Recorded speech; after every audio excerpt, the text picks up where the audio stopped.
What is up guys, Cardhogger here, and today I'm here with another Digimon deck profile. Today we'll be going over the BT-18 Emperorgreymon deck. So this is not the traditional hybrid deck that we have been seeing throughout the lifespan of Digimon card game. We're running the deck with a new engine just to try it out and see how well it works, and just to see if the new stuff is better than the old stuff. But for the most part, I think a lot of people are preferring the old engine for the blue and red over the new cards, which I will explain a bit why later. But we're just going to showcase this deck just because I want to play with the new stuff, and I just wanted to experiment with it, and I tried to make it as good as possible while breaking the least. So let's get right onto the deck profile. So for the Digitamons, we're still running the 4 Koromons that we've been running in the previous deck. So this one activates whenever you check whenever a card is removed from your opponent's security stack, you can draw one. So just here to get you a little bit of draw power. So first off, we are running 3 of the new Emperorgreymon from BT-18. So this is the new Emperorgreymon that can Digivolve on top of a Takuya as long as it has 5 hybrid spirit traits underneath it. So it can Digivolve on top of the new dual Tamer. So the on-evolution effect is, for every color in this card's evolution source, you can trash 1 card from your opponent's Digimon sources, as well as rest one of your opponent's Digimon, and then this Digimon can attack. So it's kind of like a combination of the red, green, and blue effects, which is pretty flavorful. I like it. And then the second effect is, whenever this Digimon deletes a opponent's Digimon by battle, at the end of turn, this card gets security check +1, as well as this card can unsuspend. So it's a pretty powerful effect. It definitely has the flavors of all red, green, and blue, which is pretty nice. But this card is, not one of them. Well, it is a pretty strong win condition, but you're not going to use it all the time because you're actually going to be using your lower end for most of your attacks. And this one is just kind of there for a finisher. So next, for the level 7s, we are running 2 of the Susanomon. So this is the new secret from BT-18, and the effect is, on evolution and when attacking, you can delete one of your opponent's Digimon with 1000 DP or less, and then for each of your opponent's, for each color in this card's source, you can add 2000 to the DP base deletion effects. And then on attack, by placing up to 5 Tamers from this card's source to the bottom of the security, you can trash your opponent's top security cards for every card placed by this effect. So for this effect, you're gonna need, for the second effect, most of the time you're gonna need to use the option card in order for you to proc it. So we will be seeing that a little bit later as well. And next, we are going to be running 3 of the Jet Sophimon from BT-18. So the reason why I'm running the Jet Sophimon is just because if you're planning to use it with the Emperorgreymon, I think the red-green cards are a lot better than the red-blue cards in this deck. And so we're running majority red-green base, and so you'll be able to warp into this a lot easier than you would for the red-blue. So for Jet Sophimon's ability, it's during your main phase from your hand, when this card's in your hand, you can put a Kazemon and a Zephyrmon from your trash underneath one of your green or red Tamers, and this card can Digivolve on top of that Tamer for 3 cost. So it's a pretty strong warp effect. And then it's got Raid, which is pretty nice, because the rest of the other ones give piercing and stuff, so it's really nice to have Raid. And on evolution, you can rest one of your opponent's Digimon or Tamers, and at the end of your opponent's turn, that Digimon cannot unsuspend. So it's got a bit of stun as well, so that's pretty good at stalling your opponent. And the inherent ability is just to get plus 2k on both players' turns, which is also pretty good. So we're running 3 of those. We're also running 2 of the Aldamon from BT-7. So this one Digivolves on top of a Digimon for 2 costs less if it has a Tamer in its source. And then on evolution, if you have a hybrid spirit card in the source, you can get plus 4000 DP. And the inherent ability is while this card has the hybrid traits or 10 warriors, whenever you check a option card, the security effect does not activate. So this is just used to kind of make your attacks a lot stronger, because you most likely have jamming, so you won't be afraid of DP deletion effects or DP battle. And if you have the security option jamming, you'll be able to survive option effects as well. So your Emperorgreymon should be pretty indestructible when it's attacking security. So yeah, we're running 2 of the Alamon for that. And it's also pretty nice to Digivolve on top of your Digimon for 1 if you need it. So yeah. Next, for the level 4s, we are running 4 on the Kazemon. So this is the main hybrid we're running. So this Digivolves on top of a Zoe for 2 costs, any other Tamer, and level 3 for 3. And on attack, one of your Digimon or Tamers can Digivolve into a hybrid spirit, red or green card for 1 cost less. And then the inherent ability is whenever this card would leave the battle area other than by your own effects, you can play a Tamer card with inherent effects from this card's source without paying its cost. So very anime-esque. You know, when they get hit hard enough, they turn back into a Tamer, and that's kind of what this deck is doing. So running 4 of the Kazemons for that reason. Yeah, it's pretty good. The suspend lets you set up for the piercing that you get on your Zephyrmon. So running 3 Zephyrmons. I do want to run a 4th one, but I don't really have the space for it right now. So, and 3 is fine for me. I see it enough that it's not too big of a problem. So Zephyrmon's ability is it's got piercing, and on evolution and on play, on the end of opponent's turn, one of your Digimon gets plus 3000, and the inherit is just piercing. So pretty self-explanatory. Next, we're running 2 of the Kumamons, or also Chakmon. So Kumamon's ability is on evolution, one of your opponent's Digimon, you can rip 2 sources from the bottom. And then on attack, one of your Digimon Tamers can Digivolve into a hybrid spirit for 1 cost less. And the inherit is just the same as the Kazemons. So this one is not as useful in this build, just because we're not focusing on source ripping. But Kumamon is really good in Hexablow, so we're running 4 of him in that deck. But in this deck, we're just running it just because it is a different colored hybrid that we can run. And it does evolve on Tommy for 2, which does come in handy sometimes. So yeah, we're running 2 of the Kumamons for that reason. And we're also running 2 of the Korikakumon for just the same reason. It's got jamming, and it inherits jamming, which is pretty good. And on evolution and on play, one of your Digimon without any evolution sources cannot rest. So most of the time, since we're not doing a source strip stroke focus deck, if you can't get rid of the sources from your opponent's level 4, a lot of times you'll be using this effect to just stun their level 3s, which is pretty good as well. So I'm running 2 of those. But most of the time you just want to have this in source for your Emperorgreymon jamming. But he's okay otherwise. Next, we're running 2 Agunimons. So on evolution, you can pick up a hybrid spirit or 10 warriors, or a card with a Tamer with an inherent ability back to your hand. So this is just here for the recovery play. And the inherit gives you plus 2k on your turn. So he's not super strong, but he is nice to have when you do need to pick up some combo pieces for anything you're missing. Alright, now for the level 3s, we are running 4 of the Pokemon from BT-18. I know I was talking about how I believe the old Pokemon is stronger, but there are certain applications where the new Pokemon is better.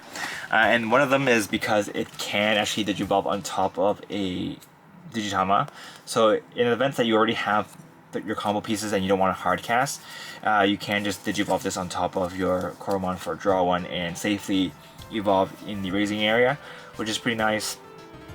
But the downside is that this can only search 3 instead of 5, and the whenever one of your Tamers or Digimon digivolves into a hybrid or a 10 Spirit, you can only get 1 memory back. But the upside is this does apply to your Digimon that are digivolving into hybrid spirits, so it's not just applied to your Tamers digivolving. So the new Pokemon does give you a bit of flexibility, which I do like. And so we're running the new Pokemon instead. But if you want to run the old one, that's perfectly fine as well. But I think the new one does have its merits as well. So next we're running also 4 of the Flamemon from BT-18. This one also lets you search for the top 3 for a hybrid at 10 Warrior and a Tamer with a inherit ability. And the deletion ability is from your hand. You can play a Tamer with inherit ability without paying its cost. So you can kind of use this to cheat out Tamers as well, which is nice. So we're running 4 of those, and we are also running 4 of the Penguinmon from BT-18.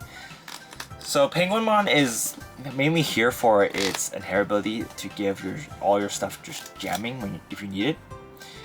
But the downside is your hybrid spirits won't be able to benefit from its inherit ability because you're not going to have a Tamer act as your level 3. But the upside is Penguinmon is also pretty good on the field on its own. So whenever on your turn once per turn, whenever one of your blue or red multicolored cards would digivolve, you can reduce the cost by 1. So this actually does come in handy. Because if you have a lot of these cards on the board, like a lot of other cards that can help you gain memory or reduce the cost, it kind of stacks up. Because as you can see, the inherit Digivolution costs for the cards are quite high. So if you're digivolving on top of a regular Digimon, it costs 3. But if you're digivolving on top of Penguinmon, it is just the regular 2. So it does mitigate some of the cost problems the deck has. So yeah, I like running at least one version of the new rookies that the decks got.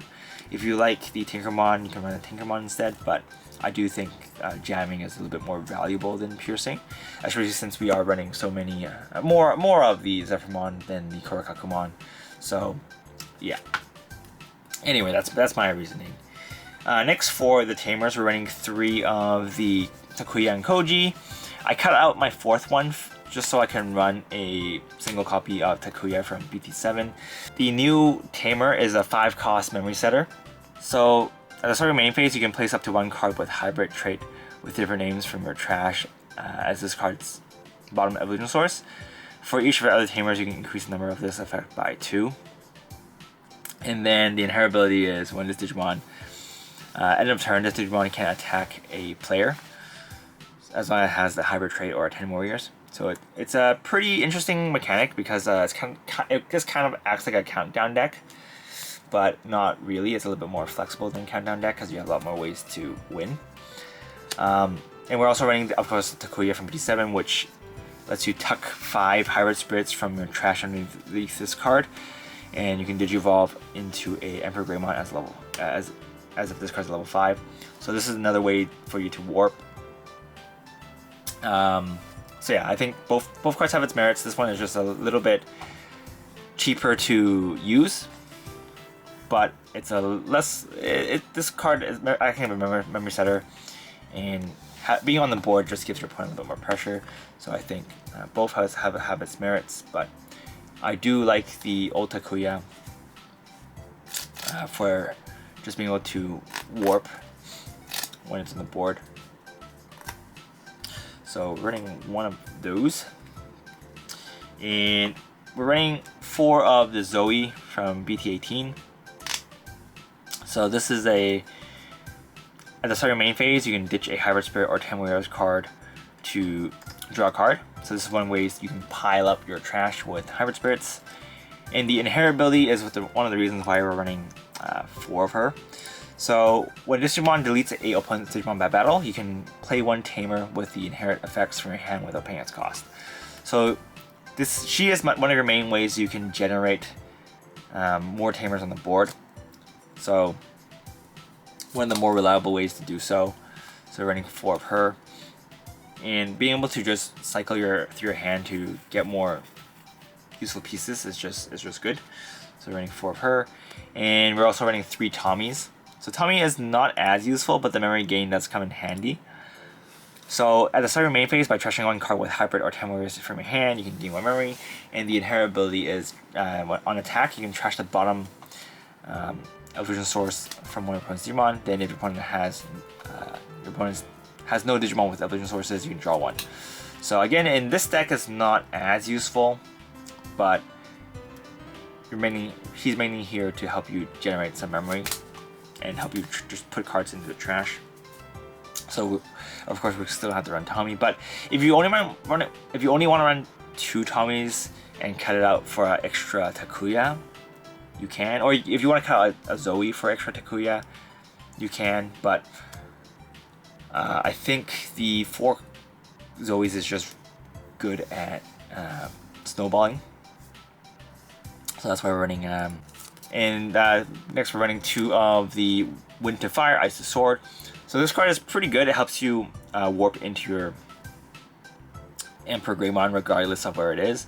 So the fact is you can place up to 5 cards with Hybrid Spirits trait with different names from your hand or trash underneath one of your Tamers. And then one of your Tamers with 5 or more cards underneath can Digivolve into Emperorgreymon from your hand or trash, ignoring its conditions and without paying its cost. And then the security effect is you can play 1 Tamer with inherent effects from your hand or trash with paying its cost, and then add this card to your hand. So this card is really good, and it is a 10 Warriors trait card, so it is searchable with your cards that can search for 10 Warrior traits. So this is another way that you can kind of speed up your plays and just go into your Emperorgreymon. And even if you pass turn, it's fine, because your Takuya and Koji can attack the player at the end of your turn. So yeah, overall it's pretty good. Next, last but not least, we are running 2 copies of Ruler of Destruction and Regeneration. So the main effect for this card is one of your Digimon or Tamers can Digivolve into a Susanomon from your hand or trash without paying its cost. And then by placing up to 4 of your Tamers with different colors as the bottom of one of your Susanomon, for each card placed, you can gain 1 memory. And then the inherent ability is you can play a Tamer with inherent effect from your hand or trash without paying its cost, and then you can add this card from your hand. So very similar to your Wind of Fire, Ice to Sword, except this one is works with Susanomon instead of Emperorgreymon. So both are pretty good. So running 2 of each, and this is also a 10 Warrior trait card, so it is searchable. So make sure you guys take advantage of having a trait and add these to your hand if you need it. So overall, that's pretty much it for this deck profiles. Hope you guys enjoyed it. Overall, I do think this deck is very fun to play. It does come in a bit clunky sometimes, especially when you have a handful of Tamers, or if you have a handful of Digimon and you just can't set your Tamers up. And that's why one of the reasons why the old hybrid decks might be a little bit consistent, because it's not too as piece reliant as some of the cards you have here. But when you do get things popping, it does run really smoothly. So that's what I really like about the deck. And the boss monster is really strong. Like, both of your boss monsters are very strong. And so it is extremely satisfying to just get the combo off and just, you know, do your anime-esque Unity execute and just wham bam, thank you ma'am, your opponent. But yeah, that's pretty much it for this deck, guys. I am still like tinkering with the lists from time to time, but for now I think this deck is, I'm most comfortable with this build if I'm planning to use this engine. But if you guys want to see a more traditional red hybrid deck, feel free to leave a comment down below and let me know, and I'll probably do that near the end of the BT-18 life cycle. So since BT-19 and EX8 are coming a bit later, they're not coming this month, I have a little bit more time to do deck profiles, so I can probably do a lot more than the previous cycle. So yeah, that's pretty much it for this video, guys. Hope you guys enjoyed it. If you guys want to support the channel, feel free to use the links down below. But this is Kartaku, and I will see you guys next time.